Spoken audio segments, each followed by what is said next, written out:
like most of us, our homeschool day, our homeschool routine has changed over the years. And I think now that I have a daughter that has graduated and now I have 2 boys in almost middle school, our routine, it has changed again. And I think what I have works perfectly for them. I decided this would be a good time to kind of change up the routine. And I started doing that at the end of this previous year. And I'm going to move it into our upcoming year as well. So the flow kind of goes like our morning routine, like many of us, a wake up and breakfast, you know, Bible study, all that, do your chores in the morning. Then we move into our core subject rotation. If you see me looking down, I'm just referring to my notes. We move into our core subject rotation. So I have 2 schedules because this is how my brain works. One of them is just a time period, an allotted amount of time, 2-3 hours, and the other one actually has times on it. I know this may sound weird, but just sometimes it's how my brain works when I need to stick to an exact time or a kind of roundabout estimated amount of time, and then where it's kind of like we can kind of flow and the day is fine. That's just how my brain works. I don't know. But so core subjects, 2 to 3 hours, we do those subjects together. So in that I do include like our morning basket, and then all of our math, language arts, history. I'm trying to think of what else. Any other subjects that I want us to do as a group, like etiquette or yeah, things like that. We do that in our core subjects together. After that, I let them have a break, snack, relax, run around. I have a son who just loves to run, so he needs to go outside and move and run around. So we have a little break there for them to get up and move around and do some other things. And then we come back for project learning. That I have scheduled for 1 to 2 hours. And that is like the larger projects they're working on. They have time to do that. So one of my sons loves to code. He's creating a video game. They also love to make and create their own board games. So creating the individual cards and the pieces takes time. So bigger projects, if they're working on like a land in Minecraft, I do let them do that at that time, but it has to be something that has already been like drawn out and sketched and, you know, talked about. And then they can go into Minecraft and build whatever they're trying to build in that. So bigger projects happen at that time. After that, we take a break, lunch, you know, hang out, little free time, and then we come back for a creative block. The creative block, I like them to engage in artistic activities like drawing and painting, building, their music lessons. So we have piano, one of my sons plays the guitar. So at that time, they spend, I think I have, I don't know, maybe an hour for them to work on those kinds of things. After that time block, I like to work on practical life skills.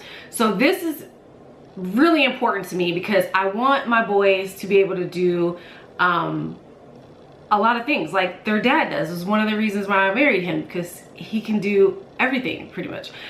So like cooking and building and fixing things. I have a list of like 140, I think it's 140 life skills your teen should know or could know, or, you know, you can put that into a list of things to kind of pick and choose. So I have my boys go and look at that list and check out some things that they're interested in. And of course, both of them are interested in different things, but the things that are the same, I can focus on those, and then maybe have my husband work on other things that maybe I don't even know, but I do want to learn. And then we can learn them together. So that has been going on for probably over a year or so now, because they come and they ask, oh, well, how do you do this and how do you do that? So those things kind of happen naturally. So it doesn't have to be so scheduled and rigid. It could be things you already know that your kids want to learn, and you set aside time to learn it. I had one son come to me and tell me he wants to learn how to iron his clothes. He's very much into like wearing suits and things like that. So we took time out so I could teach him how to iron his clothes. And I thought that was fantastic.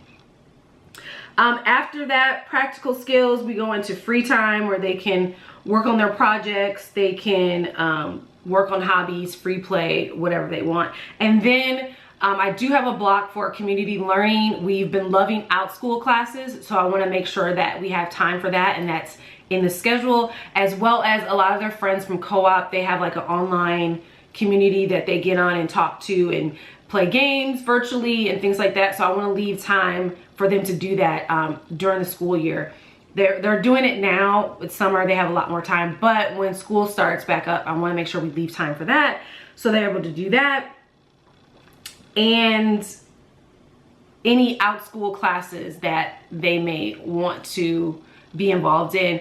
I do try to make those later on in the day, but it just depends on what class they pick and what time it is, if we have to do it in the morning or if it could fit into this block. But I do try to schedule their online activities in this particular block, because by this time we've done all of the things that I want to or try to get done during our school day, and this is kind of like their free time to go and enjoy some other activities. And so that's how I schedule our day. So just a recap, we have our morning routine that we do. We go into core subjects together for a little bit, which some people call table time.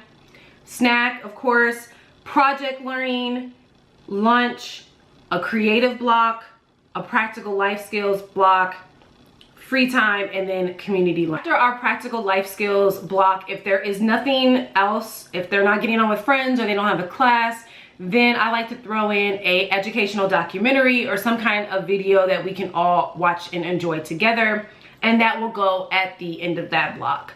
After that is cleanup, and then they can move into free time and the rest of our evening schedule. So this has been working really well. I like to have a printout of this. I don't know if you can see that.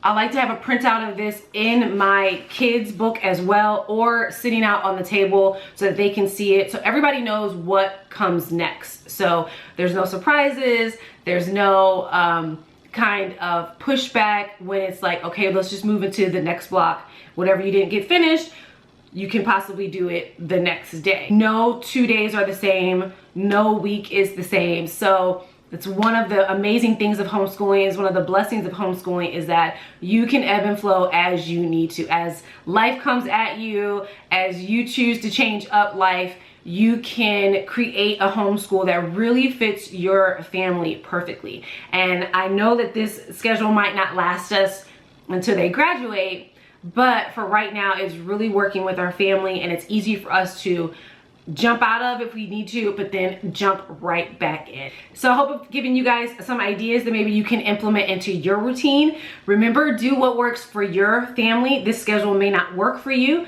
but some of the things may be exactly what you were looking for to incorporate in the school year. And if it doesn't work, you can take it out and you can try something new. Thank you guys for joining me, and I'll see you in the next video.